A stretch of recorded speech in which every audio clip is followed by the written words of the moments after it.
Dans un monde saturé d'informations, de commentaires et d'injonctions, TV Liberté revendique une différence essentielle. Nous avons une boussole. Elle nous permet de nous orienter au milieu du tumulte médiatique, du mensonge, de la propagande. Cette boussole, ce n'est ni un parti, ni un camp, ni un milliardaire qui veut tout contrôler. C'est la défense prioritaire des intérêts de la France et de son peuple. Trop souvent, l'actualité est présentée sous la forme d'un récit simpliste, manichéen, où les uns seraient les gentils et les autres les méchants. On nous explique qu'il faudrait soutenir tel dirigeant parce qu'il est du bon côté, ou condamner tel autre parce qu'il serait du mauvais côté de l'histoire. Notre approche est totalement différente. La question que nous posons est simple. Quelle est la conséquence de telle décision, de telle politique ou de tel événement pour les Français? C'est à cette aune que nous analysons les faits, qu'ils émanent de Washington, de Moscou, de Bruxelles, de Kiev ou de Tel Aviv. À l'heure où beaucoup ont perdu leurs repères, où nos élites sont devenues les agents secrets de l'étranger, TV Liberté entend rester cette boussole qui regarde le monde non pas à travers les intérêts des autres, mais à travers ceux de nos peuples européens. C'est cette fidélité qui fait notre force, c'est cette indépendance qui fait notre différence. Mais pour continuer à informer, décrypter et analyser dans les mois cruciaux qui viennent, nous avons besoin de vous. Soyons lucides. Si la mobilisation de nos téléspectateurs ne s'amplifie pas dans les prochains jours, alors tout pourra être remis en question. TV Liberté n'est pas une chaîne comme les autres, c'est votre chaîne. Alors aujourd'hui, plus que jamais, aidez-nous à tenir le cap.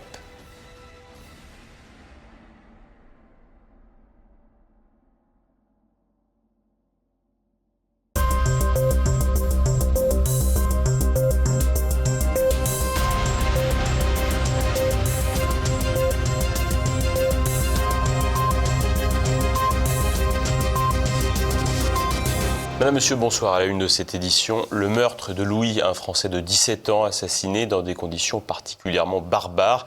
Un nouvel épisode d'ensauvagement du pays. Économie, la Banque de France identifie des signaux financiers comparables à l'avant-crise des subprimes de 2008. Et enfin, nous reviendrons sur les tensions persistantes entre l'Ukraine et la Biélorussie avec Volodymyr Zelensky qui oscille entre menaces et tentatives de diversion. Après Crépol, Narbonne, un Français de 17 ans a été tué, tabassé à mort par 5 individus rencontrés au sein de l'ASE. Explication Renaud de Bourleuf. Nouvelle victime de la barbarie importée en France. Louis avait 17 ans. Il est mort mardi après avoir été passé à tabac par 5 individus quelques jours plus tôt. Samedi 20 juin, tôt le matin, il est retrouvé grièvement blessé sur un chantier de Narbonne dans l'Aude. Dans la nuit, il avait subi un lynchage avant d'être laissé agonisant au sol. Une vidéo de l'agression, filmée par l'un des 5 meurtriers, a circulé sur les réseaux sociaux. Elle a permis une identification rapide des suspects. Jordan, Kylian, Mathias, Lucas et Jimmy, âgés de 16 à 19 ans, ont été mis en examen pour tentative d'assassinat, ce qui devrait être requalifié avec la mort de la victime. Ils sont en détention provisoire. La vidéo dévoile des images d'une rare violence que nous avons décidé de ne pas montrer à l'écran. Louis est à terre. Il reçoit des coups de pied à la tête de la part de 4 agresseurs, pendant que le 5e filme la scène. L'un d'eux lui dit « Tu ne parleras plus à la police », suivi de « Casse-toi ». Un autre s'adresse à ses complices « Ça va, ne le tuez pas non plus ». Alors que les coups se sont arrêtés, nous entendons Louis essayant tant bien que mal de respirer. L'agresseur continue de filmer la scène. Ils sont partis et ont diffusé leur crime sur le réseau social Snapchat. La nuit même, dans le train du retour, ils ont publié une autre vidéo, cette fois sur TikTok. Je fais monter la plus bonne, la plus belle, elles aiment trop la vie d'artiste. T'aimes le luxe et les lovés, je suis mauvais, je vais rien. Outre l'ambiance festive qui semblait régner après l'agression mortelle, cette vidéo a surtout permis leur identification rapide. Selon les premiers éléments de l'enquête, les 5 agresseurs et leurs victimes se connaissaient par les foyers de l'aide sociale à l'enfance, l'ASE. Les enquêteurs privilégient la thèse d'un acte prémédité, une vengeance. Une semaine plus tôt, Louis aurait déjà été agressé avant de déposer plainte. Là encore, une vidéo a circulé sur les réseaux sociaux. Cours, j'ai tartiné. Il a tapé KO. Voilà, je viens KO. Il tape KO. Allez, on taille. Voilà, regardez, les petits trous du cul comme lui. Les agresseurs étaient-ils les mêmes? Tout porte à croire que oui. Lors de la seconde et fatale agression, la menace « Tu ne parleras plus à la police » a été entendue. Il n'est pas étonnant qu'ils aient pu récidiver si rapidement. S'il faut plusieurs mois pour arrêter un pédocriminel, on peut comprendre que plusieurs jours ne suffisent pas pour un tabassage. Les ministres de l'Intérieur et de la Justice, Laurent Nunez et Gérald Darmanin, restent très discrets quant à cette affaire qui montre une nouvelle fois l'ensauvagement de la France qui touche parfois les plus jeunes. Les faits d'ultraviolence impliquant des mineurs sont de plus en plus nombreux. Rien qu'au mois de mai dernier, plusieurs affaires ont été recensées. À Rennes, un enfant de 11 ans a été étranglé par un garçon de 16 ans et une fille de 15 ans. Les auteurs ont admis vouloir se venger pour du matériel de pêche de faible valeur. À Vilvoday, en Seine-et-Marne, un adolescent de 17 ans a été mortellement poignardé dans un camping par un autre mineur du même âge, sur fond de rivalité amoureuse. Dans le 19e arrondissement de Paris, un adolescent de 14 ans a été tué par arme blanche à son domicile par son frère âgé de 16 ans. Entre lenteur des poursuites et laxisme judiciaire face aux vrais criminels et délinquants, le sentiment d'impunité permet le pire. Un rapport inquiétant sur la stabilité financière nationale. La Banque de France a publié un rapport alertant sur une situation financière ressemblant à la période précédant la crise des subprimes de 2008. Élément d'explication. Covid, Ukraine, Détroit d'Ormuz, et si le règne d'Emmanuel Macron se terminait par une crise financière? Dans son rapport sur la stabilité financière publié en juin 2026, la Banque de France a tiré la sonnette d'alarme à ce propos. La seconde sous-gouverneure, Agnès Benassi-Kéré, souligne la réapparition d'ingrédients rappelant la période précédant la crise des subprimes de 2008. Au cœur de ces préoccupations, l'essor spectaculaire du crédit privé, ces prêts accordés à des entreprises par des prêteurs non bancaires, parmi lesquels des fonds d'investissement ou des assureurs. Les montants en jeu sont impressionnants, environ 1500 milliards de dollars, soit un ordre de grandeur comparable au subprime en 2006. Cependant, la taille relative reste plus faible grâce à la croissance économique des 20 dernières années. Contrairement au crédit hypothécaire risqué accordé massivement à des ménages américains peu solvables, le crédit privé cible principalement les entreprises. Malgré cela, plusieurs similitudes inquiètent les autorités.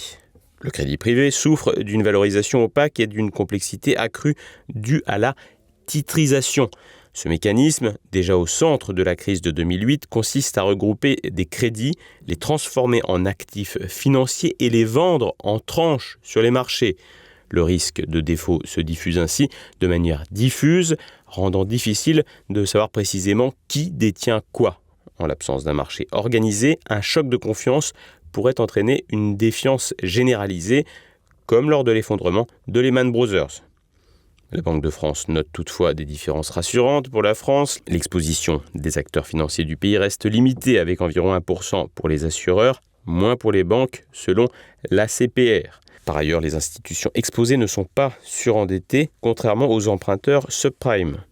Néanmoins, le marché traverse depuis fin 2025 une période de défiance, particulièrement aux États-Unis, où l'exposition croissante au secteur des logiciels et de l'intelligence artificielle rend ces actifs vulnérables à une révision des anticipations de revenus.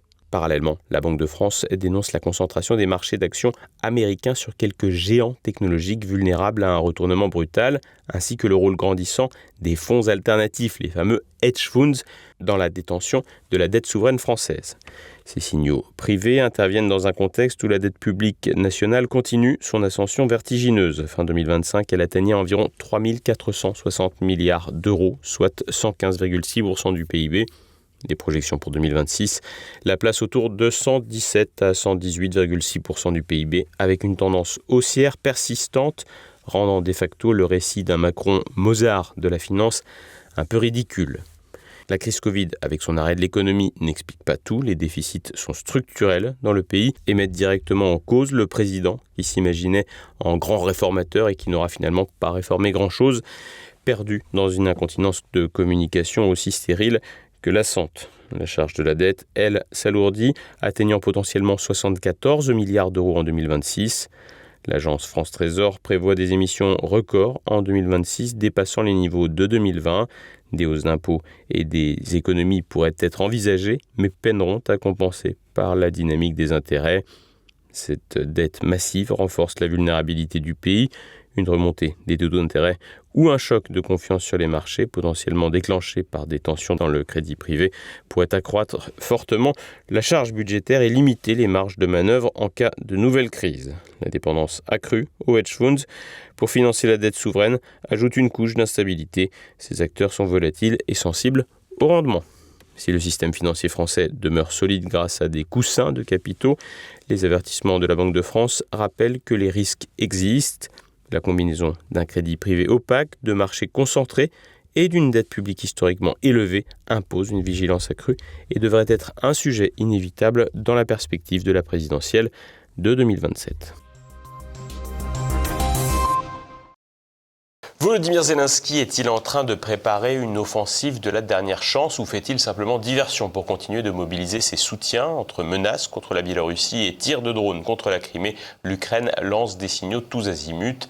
Nicolas Lamberterie. Volodymyr Zelensky plus offensif que jamais. Ce matin, à la surprise générale, un drapeau ukrainien flottait sur la péninsule de Kinbourne, tout au bout de la partie de l'oblast de Kherson que les Russes tiennent depuis 2022. Si ce drapeau a probablement été déposé par un drone, l'opération amphibie paraissant moins vraisemblable, cela n'en reste pas moins un coup de communication réalisé par Kiev. Une opération qui s'inscrit dans un plan plus vaste, Kiev ayant entrepris depuis plusieurs semaines d'intenses bombardements de la Crimée, perturbant ainsi sérieusement l'approvisionnement en carburant et en électricité de la population civile. Côté russe, on observe depuis 2 ou 3 jours un ciblage particulier des stations-service en Ukraine, ainsi que sur le pont qui traverse le Dniepr et relie les deux parties de la ville de Zaporijia, dans une riposte donc similaire aux attaques ukrainiennes contre la Crimée. Et curieusement, tout en semblant menacer le front sud, Volodymyr Zelensky continue de se montrer menaçant sur le front nord, en direction de la Biélorussie. Pour rappel, Zelensky a adressé un ultimatum au président biélorusse Alexandre Loukachenko, lui demandant de déconnecter les antennes relais d'un opérateur de téléphonie mobile russe opérant en Biélorussie,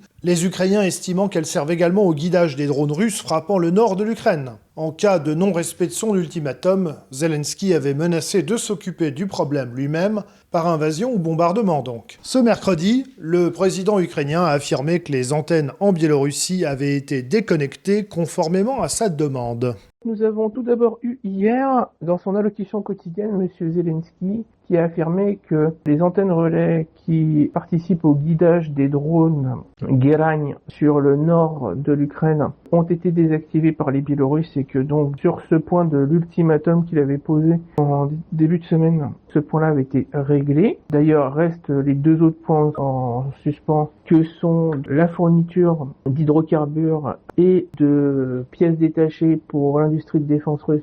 Là, ces points-là restent en suspens de sa décision sur une éventuelle invasion de la Biélorussie. Mais en tout cas, voilà, cette affaire des antennes relais était apparemment un coup de communication, étant donné qu'on n'a eu aucune confirmation officielle, que ce soit d'un service ukrainien ou de la Biélorussie elle-même, que les antennes relais auraient été débranchées. La Biélorussie d'ailleurs niant qu'il y ait un système d'antennes relais déployé par la Russie sur sa frontière sud avec l'Ukraine.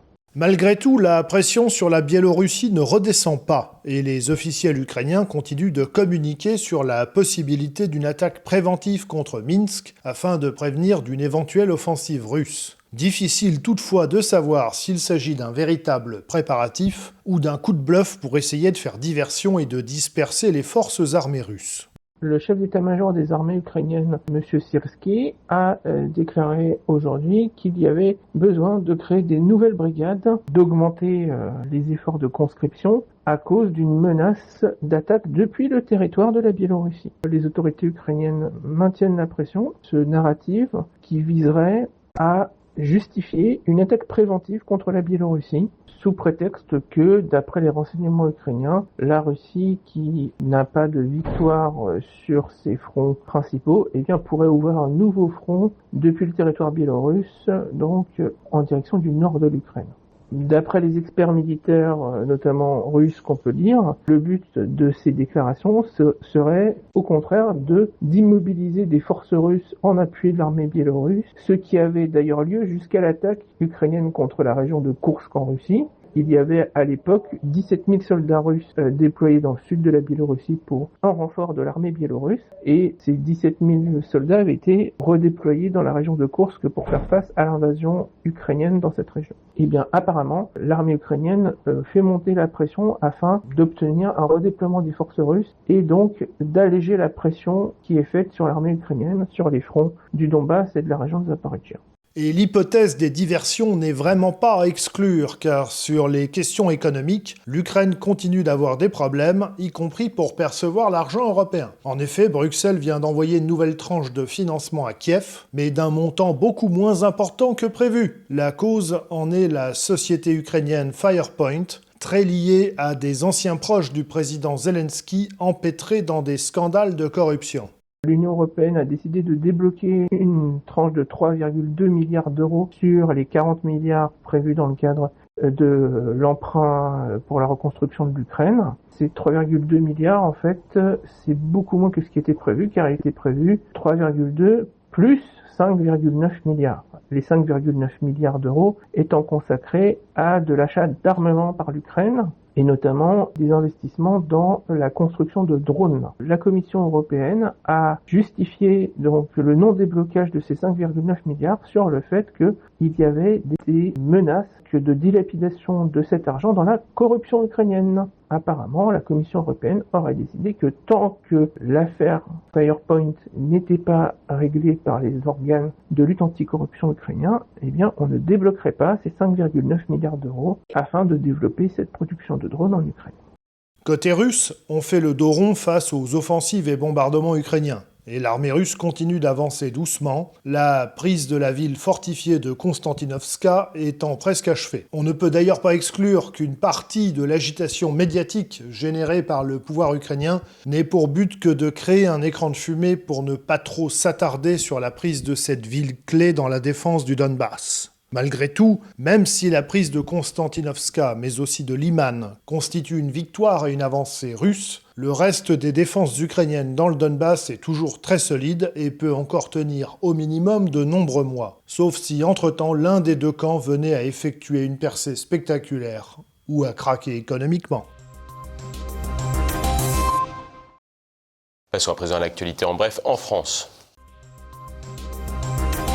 La piqûre mortelle fait son chemin. Depuis lundi, la proposition de loi sur l'euthanasie et le suicide assisté est débattue à l'Assemblée nationale pour une troisième lecture. À la surprise générale, un amendement déposé mardi par le député RN du Vaucluse Marie-France Laureau a été adopté. Les médecins ne pourront pas administrer le produit létal. Il s'agit de s'assurer que le serment d'Hippocrate est respecté. En revanche, les infirmiers pourraient toujours pratiquer la piqûre fatale. Des amendements pour enlever les médecins qu'il n'y en aurait pas eu pour les infirmiers. Des gens ont dit, voilà, vous considérez mal les infirmiers. Il se trouve, Madame la Présidente, que j'ai été étonné par ça. Je suis allé vérifier.